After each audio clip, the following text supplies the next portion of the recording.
어제 여당에서 나온 행정수도 이전 주장이 오늘은 한 걸음 더 나갔습니다. 더불어민주당 김태년 원내대표가 오늘 국회에 행정수도 완성 특위를 구성하자고 제안했고 충청권 자치단체장과 김경수 경남지사 그리고 박병석 의장도 이런 주장에 힘을 실었습니다. 이 밖에 구청 여자 화장실에 이른바 몰카를 설치한 공무원 소식, 파행을 거듭하던 대전시의회가 우여곡절 끝에 상임위 배정을 마쳤다는 내용도 준비했습니다. 7월 21일 화요일 7시 뉴스 시작합니다. 먼저 이 시각 주요 뉴스입니다. 어제 세종시에 청와대와 국회 전체를 옮기자고 주장한 더불어민주당 김태년 원내대표가 오늘은 행정수도 완성을 위한 특위 구성을 제안했습니다. 미래통합당은 부동산 민심을 돌리려는 임시방편이라고 일축했습니다. 대전 대덕구청에 근무하는 공무원이 구청 여자 화장실에 몰래카메라를 설치한 사실이 발각돼 경찰에 입건됐습니다. 경찰은 불법 촬영이 얼마나 오랫동안 지속됐는지 확인하고 있습니다. 환경부가 전국 정수장을 긴급 점검한 결과 인천 2곳을 포함한 전국 7곳의 정수장에서 유충이 발견됐습니다. 대전과 공주의 정수장에서는 유충이 나오지 않았습니다. 그동안 실체가 불분명했던 계룡산 내 성벽들이 고려시대 몽고의 침략에 방어하기 위해 만들어진 사실이 국내 연구진에 의해 처음으로 규명됐습니다. 국립공원공단 측은 계룡산성의 문화재 지정도 추진할 예정입니다. 더불어민주당 김태년 원내대표가 불붙인 행정수도 이전 논의가 정치권을 뜨겁게 달구고 있습니다. 김 원내대표는 개헌이 아닌 입법만으로도 행정수도를 이전할 수 있다면서 구체적인 실천 방향까지 언급하며 논의를 이어갔습니다. 이정은 기자가 보도합니다. 더불어민주당 김태년 원내대표가 행정수도 완성을 위한 특위를 구성하자고 국회에 제안했습니다. 행정수도 이전 발언이 부동산 여론을 달래기 위한 일회성 이벤트가 아니라는 점을 연이은 후속 조치로 강조한 겁니다. 김 원내대표는 충청권 단체장과 함께한 예산정책협의회에서도 2004년 위원 결정은 당시에도 논란이 많았다며 국민투표까지 갈 것도 없이 국회 결단만으로도 행정수도를 이전할 수 있다고 말했습니다. 국민이 동의하고 여야가 합의하면 2004년 헌재 판결을 넘어서서 충분히 실현할 수 있습니다. 정치권에서 16년 만에 재거론된 행정수도 논의에 충청권 단체장은 물론 민주당 의원들도 환영의 뜻을 밝히며 구체적인 논의를 이어갔습니다. 지난해 국회의 위치 그리고 국회 세종의사당의 규모를 결정하기 위한 연구 용역 결과가 나왔는데 거기에 따라서 이제 규모와 위치가 좀 결정이 돼야 되고요.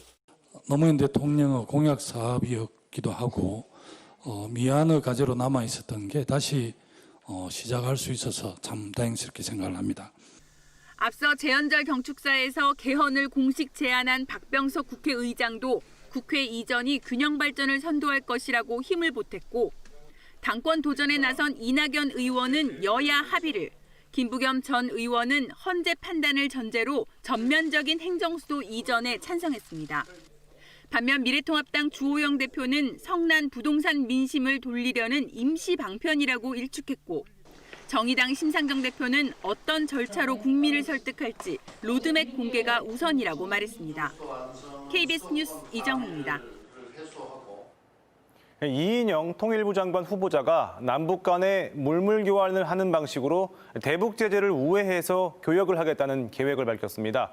북한에 있는 금강산과 백두산의 물, 그리고 대동강의 수를 우리나라의 쌀이나 약품과 맞바꾸는 방식을 직접 언급하기도 했습니다. 신선민 기자가 보도합니다. 이인영 통일부 장관 후보자가 국회 청문위원들에게 서면으로 답변했던 남북 간 작은 교역 구상의 내용을 구체적으로 밝혔습니다. 북한 금강산과 백두산의 물, 그리고 대동강수를 남측의 쌀 약품과 맞바꾸는 현물 교역 방식을 예로 들었습니다. 대북 제재에서 늘 벌크캐시, 즉 대량 현금의 문제가 제약으로 작용했는데 이를 새로운 상상력으로 뛰어넘어야 한다는 구상입니다. 먹는 거, 또 아픈 거, 그리고 죽기 전에 보고 싶은 거, 이 영역에서 인도적 교류 협력의 영역에서부터 작은 교역을 추진해 보았으면 좋겠다 이렇게 생각합니다. 한미 연합훈련에 대해서는 개인적으로는 연기됐으면 좋겠다고 했습니다.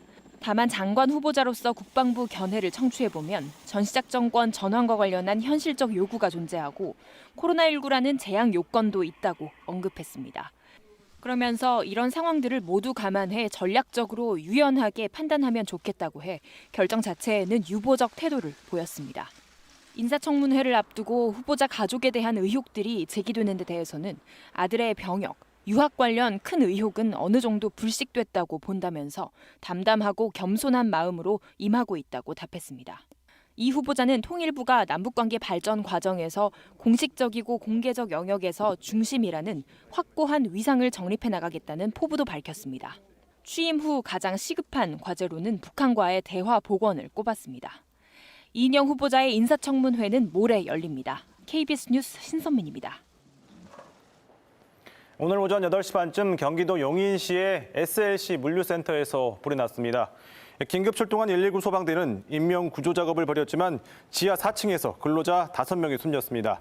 또 당시 현장에서 일하던 근로자 69명 가운데 1명이 중상을 입고 7명이 경상을 입어 병원으로 이송됐습니다. 불은 지하 4층 화물 상하역 현장에서 발생한 것으로 추정됩니다. 소방 관계자는 지하 4층에는 화물차 등이 진입해 물건을 올리고 내리는 작업을 하는 것으로 알고 있다며 폭발음이 들렸다는 이야기가 있어 화재 감식반이 조사하고 있다고 밝혔습니다. 인천에서 시작된 수돗물 유충 민원과 관련해 환경부가 전국 정수장을 긴급 점검한 결과 인천 2곳을 포함한 7곳의 정수장에서 유충이 발견됐습니다. 환경부는 인천 이외의 지역에서 발견된 유충은 수돗물 공급 과정에서 발생한 것은 아닌 걸로 추정된다고 밝혔습니다. 보도에 김진화 기자입니다. 수돗물 유충의 원인으로 지목된 것은 정수장 활성탄지입니다. 숯과 비슷한 탄소 물질을 활용해 물속의 유기물질을 걸러내는데 여기서 유충이 번식한 뒤 가정까지 이동한 것으로 파악됐습니다. 환경부가 이런 활성탄지가 설치된 전국 정수장을 점검했는데 모두 7곳에서 유충이 발견됐습니다. 앞서 유충이 확인된 인천의 공촌, 부평 정수장 외에도 경기 화성, 김해 3개, 양산 범어, 울산 회야, 의령 화정 정수장의 활성탄에서 유충이 나왔습니다. 하지만 인천 외 5곳에서는 정수장 이후에 물이 거치는 배수지나 각 가정에서는 유충이 발견되지 않았습니다. 환경부는 유충 발견 직후 해당 정수장에서 활성탄을 교체하거나 세척하고 수도관 등에 거름망을 설치해 관찰하고 있지만 아직 유충은 확인되지 않았다고 설명했습니다. 인천의 경우 정수장의 유충은 제거했지만 급수관로와 배수관로에 남아있는 유충이 가정의 수돗물에 배출될 가능성이 있습니다. 한편 어제까지 서울, 부산, 파주 등에서 제기된 유충 관련 민원 19건에 대해 지방자치단체와 환경당국이 조사한 결과 수돗물 공급 과정에서 유충이 발생한 것은 아닌 것으로 파악됐습니다. 서울 중구의 오피스텔 욕실 바닥에서 발견된 유충은 배수구 등을 통한 발생 가능성이 크며 부산의 경우 모기, 파리 유충이 발견됐는데 하수구에서 발생한 것으로 추정됩니다. 또 화성과 파주 등은 정수장과 배수지, 저수조에서는 유충이 발견되지 않아 배수구 등 외부에서 유입된 것으로 환경당국은 보고 있습니다. 환경부는 이번 주 안에 활성탄지를 사용하지 않는 일반 정수장 400여 곳도 전수조사할 방침입니다. KBS 뉴스 김진아입니다. 네, 한편 최근 수도권에 이어 대전에서도 수돗물에서 유충이 나왔다는 신고가 잇따랐지만 대전시 조사 결과 수돗물이 아니라 하수구에서 발생한 벌레로 확인됐습니다. 대전시는 어제 괴정동의 한 주택 싱크대에서 유충이 발견됐다는 신고가 접수돼 국립생물자원관에 의뢰한 결과 최근 문제가 된 깔따구 유충이 아니라 나방파리 유충으로 확인됐다고 밝혔습니다. 또 나방파리는 수돗물 잔류 염소에서는 서식할 수 없는 종류로 하수구를 통해 유입됐을 가능성이 크다고 설명했습니다. 이 밖에 중구에서도 2건의 신고가 접수됐지만 모두 채소를 씻던 중 나온 벌레로 확인됐습니다. 네, 이렇게 수돗물 유충 사태가 전국으로 확산하면서 관련 제품들은 때 아닌 특수를 맞았습니다. 수돗물 속 이물질을 걸러준다는 필터 제품이나 생수 판매량이 크게 늘었습니다. 김소영 기자입니다. 인천의 한 대형마트. 수돗물 필터 판매대에 사람들이 몰려 있습니다. 유충 발견 소식에 이물질을 걸러주는 제품을 사러 온 겁니다. 샤워기에 다는 것부터 주방용, 세탁기용까지 한꺼번에 여러 개를 사다 보니 금세 물건이 동납니다. 저도 아침에 물 틀어봤는데 괜시리 기분이 안 좋아서 그렇게 그냥 걱정할 바에는 필터 사서 끼우자 부랴부랴 나온 거예요, 아침에. 물건이 없어요, 지금. 예, 제가 마지막인 것 같아요, 지금. 수돗물 못 믿겠다는 사람이 늘면서 생수 판매도 덩달아 늘었습니다. 장 보는 사람들 카트마다 4-5문급씩 담겨 있습니다. 평소보다 자주 제품을 채워놓고 있는데도 매대 곳곳이 비어 있습니다. 수돗물 유충 사태가 심해지기 시작한 지난주 한 대형마트의 판매 통계를 보면 주방용 등 정수 필터 판매량이 한 달 전보다 배 이상 늘었습니다. 온라인 시장에서는 증가세가 더 뚜렷해 1년 전보다 600% 이상 많이 팔렸습니다. 인천 지역에서 고객 수요가 급증하고 있고 지금 점차적으로 전국적으로 확대되고 있습니다. 이에 따른 생산 물량도 추가적으로 확보하고 있고 직원들이 수시로 체크하고 보충 진열을 하고 있습니다.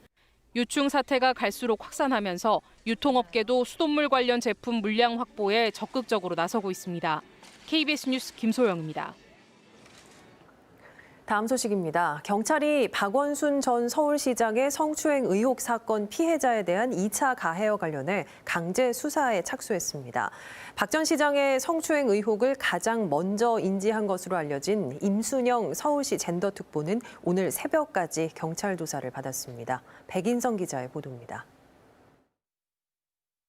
경찰은 박원순 전 서울시장의 성추행 의혹 사건 피해자에 대한 2차 가해와 관련해 최근 압수수색 영장을 집행했다고 밝혔습니다. 경찰은 피해자가 작성한 고소장인 것처럼 인터넷에 떠돈 문건과 관련해 영장을 통해 자료를 확보했다고 설명했습니다. 경찰은 아울러 박 전 시장의 성추행 의혹을 주변에서 방조했다는 의혹에 대해서도 강제 수사 가능성을 검토 중이라고 밝혔습니다. 앞서 경찰은 박 전 시장의 성추행 의혹을 가장 먼저 인지한 것으로 알려진 임순영 서울시 젠더특보에 대해서도 오늘 새벽까지 참고인 조사를 벌였습니다. 시장님한테 보고하신 내용 누구한테 들으신 거예요? 임 특보는 박 전 시장에 대한 성추행 고소장이 경찰에 접수되기 전 박 전 시장에게 불미스러운 일이 있었는지 질문한 것으로 알려졌습니다. 그동안 임 특보는 당시 성추행 관련 고소장 접수 사실은 알지 못했다고 의혹을 부인해왔습니다. 경찰은 이번 조사에서 임 특보가 박 전 시장의 성추행 의혹을 인지했는지, 피소 사실을 박 전 시장에게 전달했는지 여부 등을 집중 조사했습니다.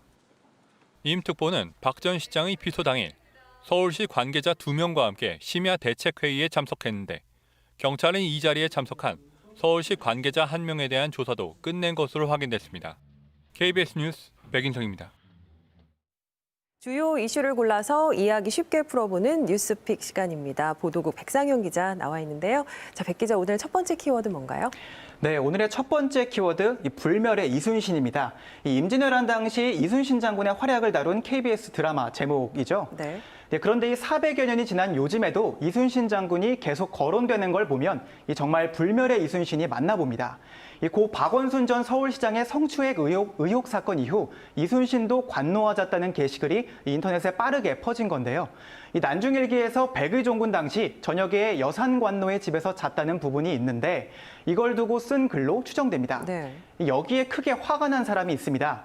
이 아산갑이 지역구인 미래통합당 이명수 의원입니다. 이 의원이 어제 이 김창룡 경찰청장 후보자 인사청문회 자리에서 이순신 명예훼손 발언을 했습니다. 이순신 장군이 관노하셨다는 발언은 이 허위사실 유포나 명예훼손이 아니냐며 이 수사할 용의가 있냐고 물어본 겁니다. 이 400여 년 전 조선시대 역사 속 위인이 대한민국 경찰청장 후보자 인사청문회 자리에서 이 요즘 사랑 마냥 등장한 순간이었습니다. 그러네요.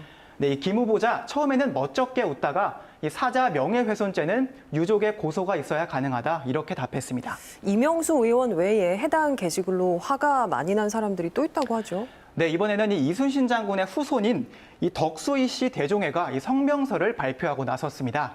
이 앞서 이순신 장군이 관노와 동침했다는 주장은 사실이 아니다. 또 이 선조의 명예를 훼손하는 일이 없도록 해달라는 내용이었는데요.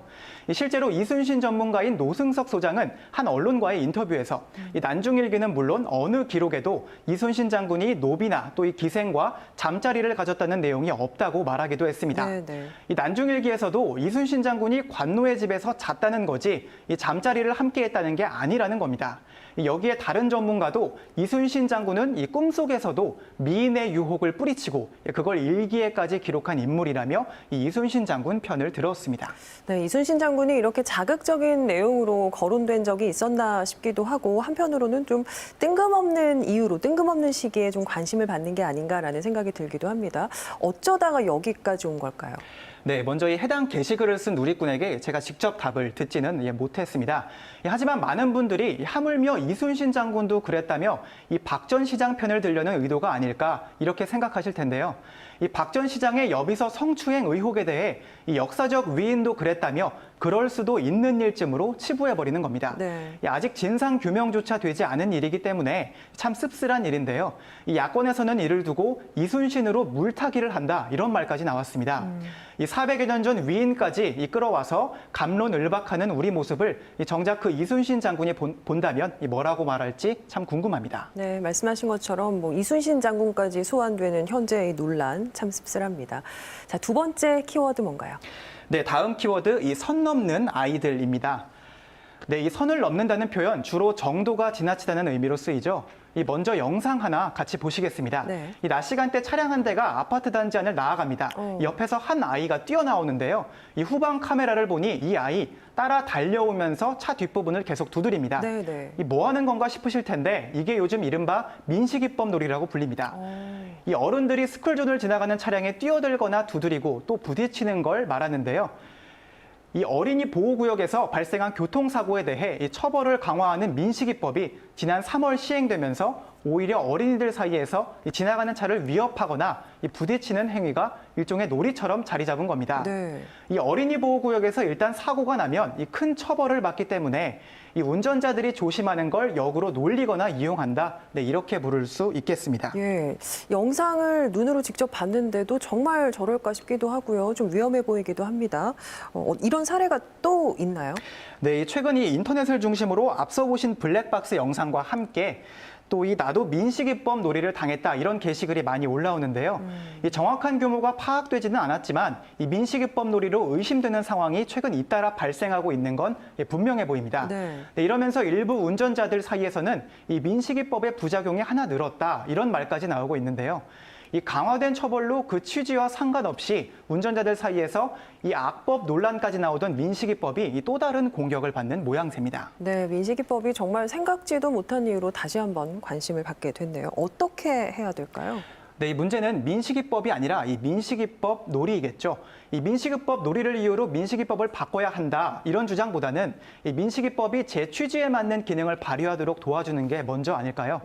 이 전문가들은 초등학생들의 이런 행동이 사실상 범죄에 해당한다며 이 교육 당국과 학부모들의 이 사전 교육이 필요하다 이렇게 말하고 있습니다. 또 고의적으로 차에 뛰어드는 행위는 이 보험 사기에 해당할 수도 있다는 지적입니다. 이 운전자들이 어린이 보호구역에서 과속을 하지 않아야 하는 것처럼 이 어린이들도 자신들을 보호하기 위해 만들어진 법이 제 기능을 하도록 도와야겠습니다. 그런 방향으로 어린이들을 인도하는 건 물론 어른들의 몫이고요. 지금까지 뉴스픽이었습니다.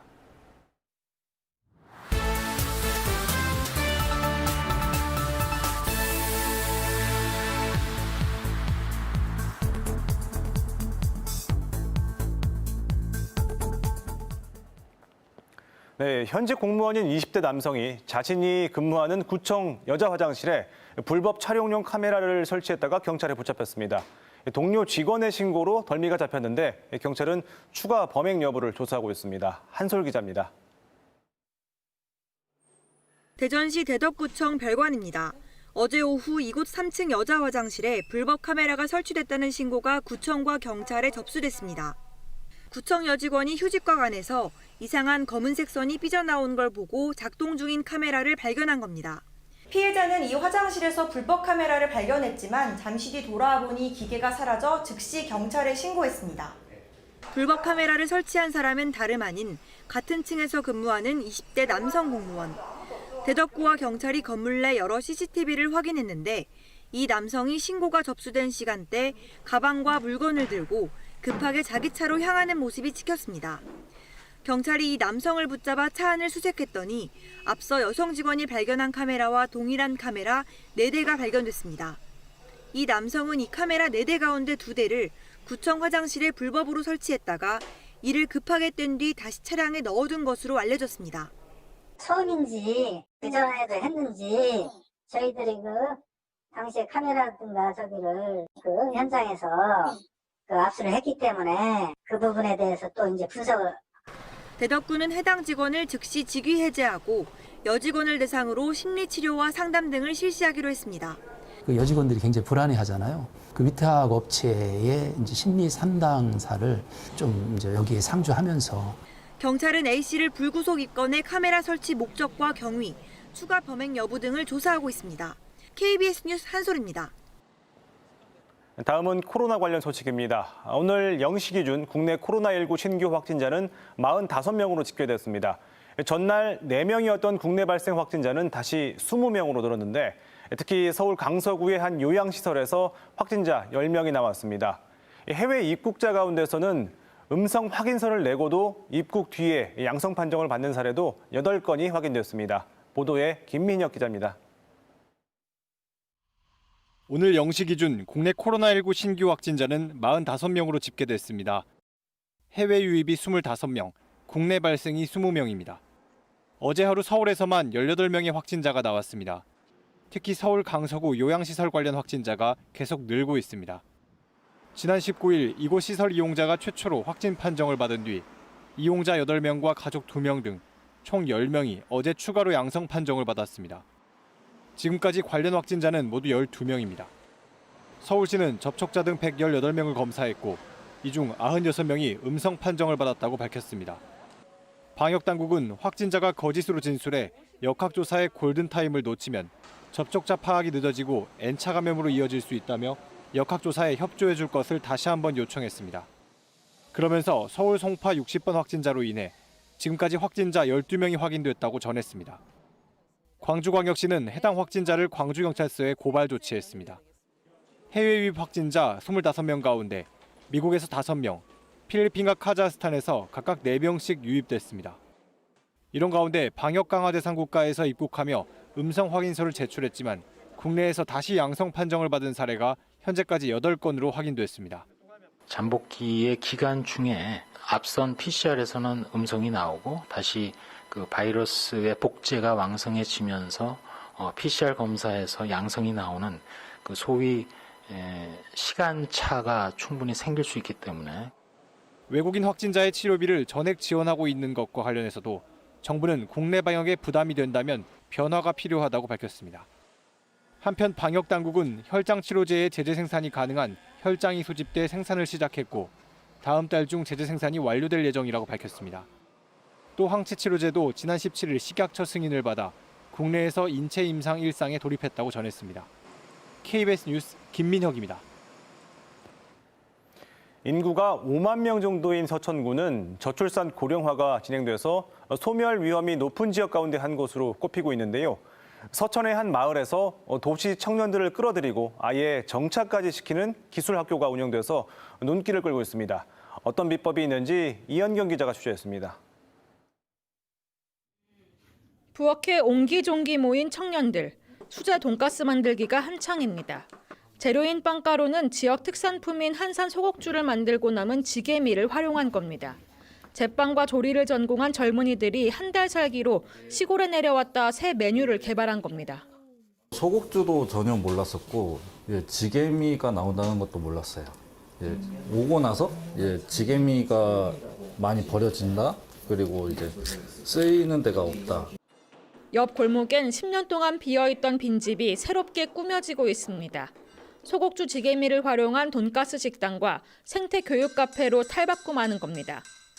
평균 연령이 59살인 이 마을에 젊은이들이 모여들게 된 건 지난해 9월부터 시골 마을에 와 한두 달씩 체험하며 정착하도록 지원하는 3기술학교가 문을 열면서입니다. 취업난이 굉장히 심각하잖아요. 근데 그 자기가 할 수 없었던 일, 하고 싶었던 일들을 이 시골 마을에 내려와서 본인의 기술을 펼칠 수 있게끔. 1년이 채 안 됐지만 벌써 33명이 내려와 취업이나 창업을 했고 마을 일대 빈집 13곳은 새로운 공간으로 변모하고 있습니다. 젊은이들 덕분에 마을에 활기가 넘치자 주민들도 반기고 있습니다. 초등학교 애들이 자꾸 감소를 하는데 그래도 이렇게 젊은 애들이 돌아다니고 하니까 이게 주민으로서는 보기는 좋긴 좋아요. 심각한 저출산과 고령화 속에 갈수록 침체되고 고립되어가는 위기의 농어촌 마을. 새로운 시각의 도전이 청년 정착과 빈집 재생이란 두 마리 토끼를 쫓으며 활력을 불어넣고 있습니다. KBS 뉴스 이연경입니다.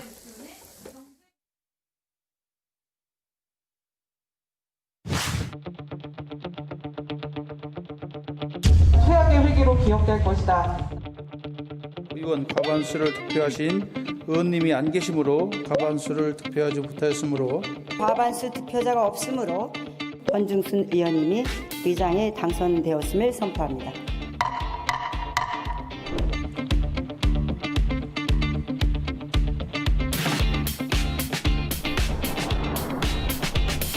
의결 정죽수에 미달되어 의결이 불가능함에 따라 의결 정죽수 미달로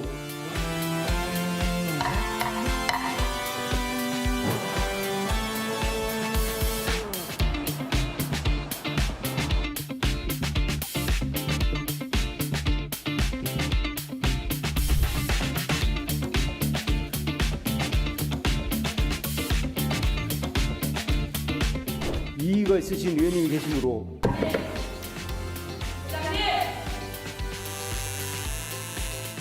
네 개 상임위원회 위원 선임의 건은 가결되었음을 선포합니다.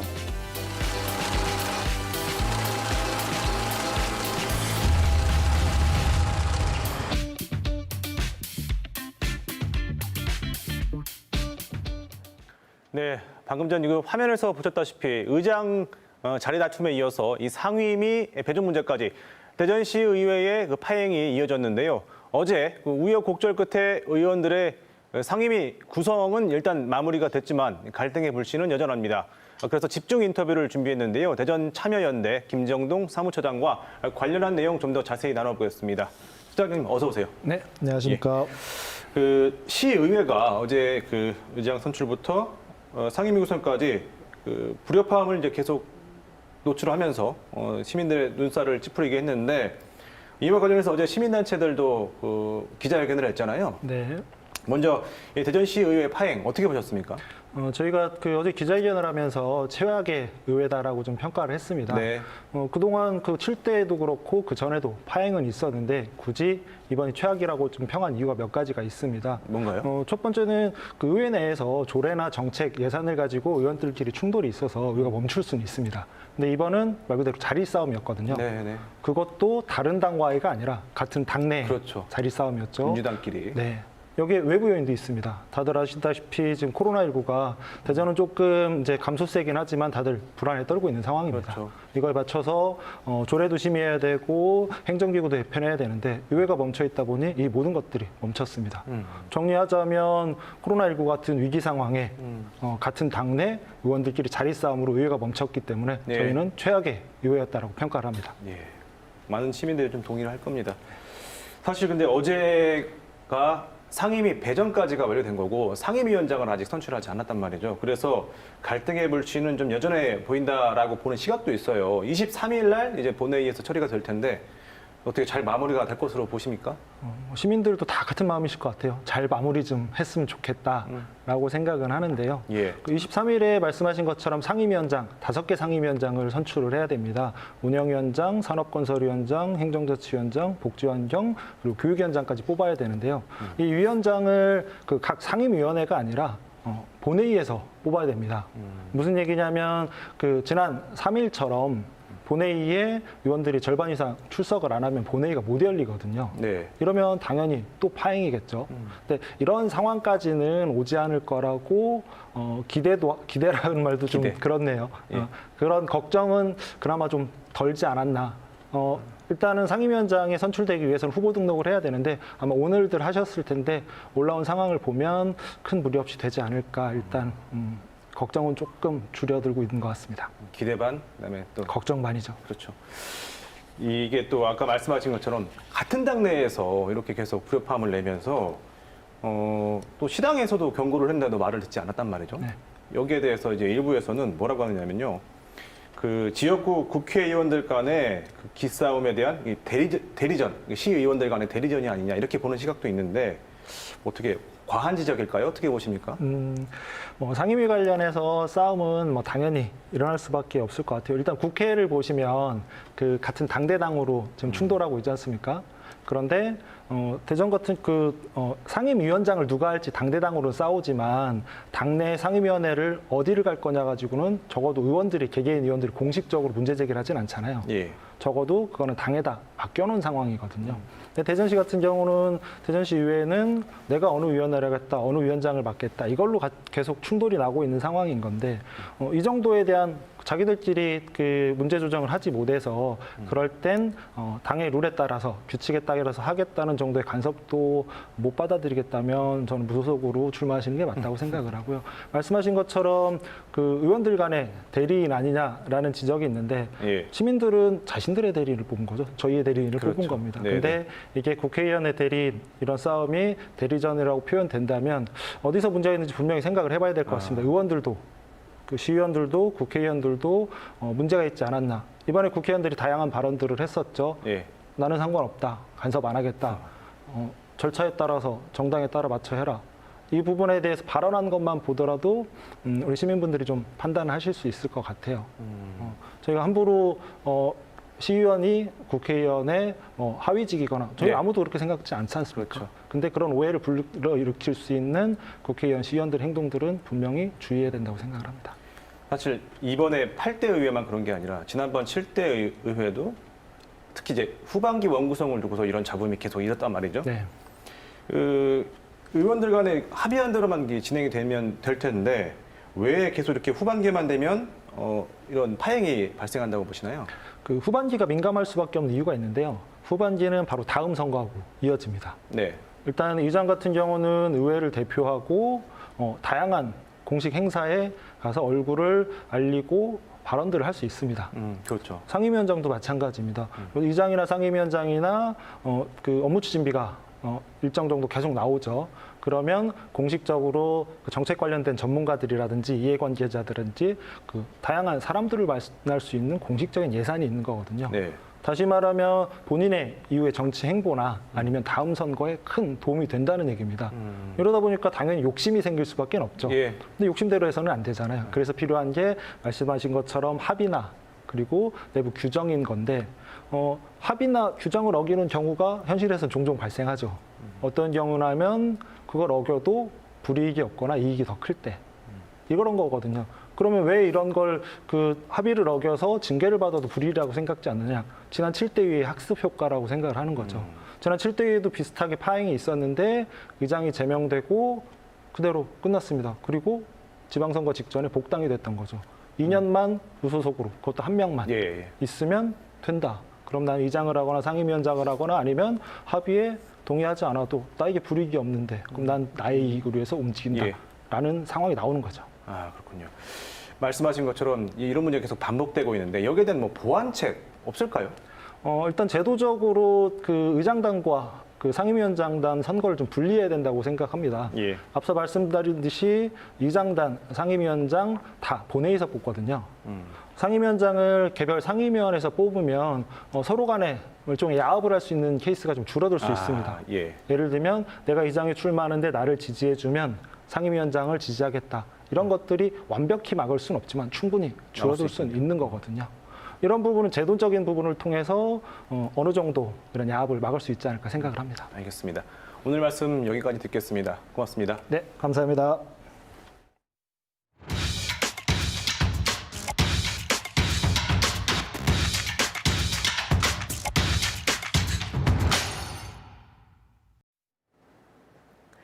콜라나 사이다 같은 청량음료가 치아 건강에 해롭다는 사실은 이미 널리 알려져 있는데요. 국내 연구진이 이 사실을 과학적으로 뒷받침하는 실험과 관찰 영상을 발표했습니다. 조영호 기자의 보도입니다. 스포이트를 이용해 치아에 콜라를 뿌리고 10분 정도 지난 뒤 원자간력 현미경으로 관찰합니다. 성인 머리카락 굵기의 10만 분의 1인 나노미터 수준의 레이저 탐침으로 부식 정도를 나타내는 치아 표면의 거칠기와 치아에 힘을 가하면 번영되는 탄성 개수를 확인하는 겁니다. 현미경으로 관찰한 영상을 보니 콜라에 담긴 치아의 표면색이 처음에는 연갈색이었지만 점차 검보라색으로 변합니다. 부식이 빨리 진행되는 겁니다. 사이다와 오렌지 주스의 경우에도 같은 현상이 나타났습니다. 청량 음료에 노출된 시간이 10분이 됐을 때 치아 표면은 5배 정도 거칠어졌습니다. 탄성 개수는 노출된 지 5분 동안 5배 정도 떨어집니다. 나노 스케일에서 이미 충치가 굉장히 빠른 시간, 즉 5분 내에도 일어날 수 있다라는 것을 보여드림으로써 실제로 더 조심을 해야 된다는데, 연구팀은 청량음료가 치아에 해롭다는 기존 학설을 원자간력 현미경을 이용한 실험과 영상 관찰을 통해 증명했다고 밝혔습니다. 원자간력 현미경은 다른 현미경들 중에서도 특별하게 표면 형상뿐만이 아니라 그 물성도 얻을 수가 있다는 점이 최고 장점인데요. 이번 연구 결과는 국제학술지 생체 재료의 기계적 행동 저널지 지난달 29일자에 실렸습니다. KBS 뉴스 조용입니다. 정부의 재난지원금 효과로 회복세였던 대전시 전체 업종 매출액이 지난달 코로나19 재확산으로 다시 감소했습니다. 대전시가 KB 신용카드 매출액 빅데이터를 활용해 업종별 매출 현황을 분석한 결과 지난달 대전시 전체 업종 매출액은 6,200억 원으로 지난해 같은 달 7,700억 원보다 7% 정도 감소한 것으로 나타났습니다. 업종별로는 일반 음식점과 의류, 미용 등 22개 업종에서 매출액이 감소했고 의료기관과 음식료품 등 14개 업종은 매출액이 증가한 것으로 나타났습니다. 대전형 긴급재난생계지원금은 식자재를 구매하거나 외식을 하는 등 식비에 가장 많이 사용된 것으로 나타났습니다. 대전시가 지난 4월부터 지급된 대전형 긴급재난생계지원금 970억 원의 사용처를 분석한 결과 음식점이 140억 원, 식료품이 114억 원으로 26%가 식비로 쓰인 것으로 집계됐습니다. 그 외에는 소매업이 179억 원, 의료비가 99억 원, 의료 64억 원 순이었습니다. 지난 한 달 880억 원을 소비한 대전형 전자화폐 온통대전도 식비가 250억 원으로 전체의 30%를 차지해 가장 많이 사용됐습니다.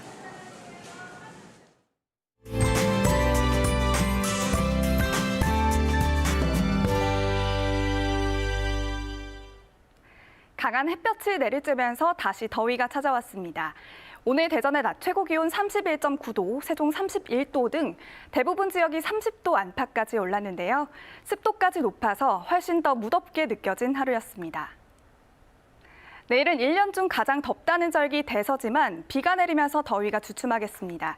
비는 내일 새벽 충남 남부 지역을 시작으로 아침이면 대부분 지역으로 확대되겠는데요. 예상 강우량은 5에서 40mm 정도입니다.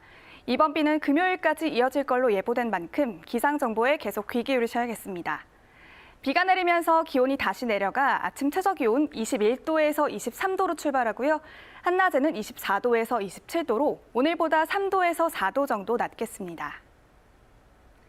다음은 자세한 지역별 내일 날씨입니다. 내일 아침 기온 대전 23도, 세종 22도로 예상되고요. 한낮에는 대전과 세종 25도까지 오르겠습니다. 충남 북부 지역은 당진과 천안의 아침 기온 21도로 예상되고요. 한낮에는 천안 25도, 아산 27도를 보이겠습니다. 충남 남부 지역은 보령과 부여의 아침 기온 22도로 예상되고요. 한낮에는 대부분 26도까지 오르겠습니다. 바다 물결은 충남 북부와 남부 앞바다 모두 최고 1m까지 일겠습니다. 이번 주말에는 비가 잠시 소강 상태를 보이겠고 장맛비는 다음 주 초반에 다시 찾아오겠습니다. 기상정보였습니다. 대전시 의회가 가까스로 상임위 배정을 마무리했습니다. 코로나19로 모두가 어려운 시기에 시민 대표로 뽑힌 사람들이 자리 싸움만 하고 있다는 소식에 화가 난 분들 적지 않았을 텐데요. 잊을만 하면 터져나왔던 외유성 출장 문제, 의원들의 각종 일탈 등으로 지방의회에 대한 불신과 불만이 높은데요. 감시와 견제는커녕 파행을 거듭하는 사이 지방의회에 대한 시민들의 불신만 더 커져갑니다. 뉴스를 마칩니다. 내일 뵙겠습니다.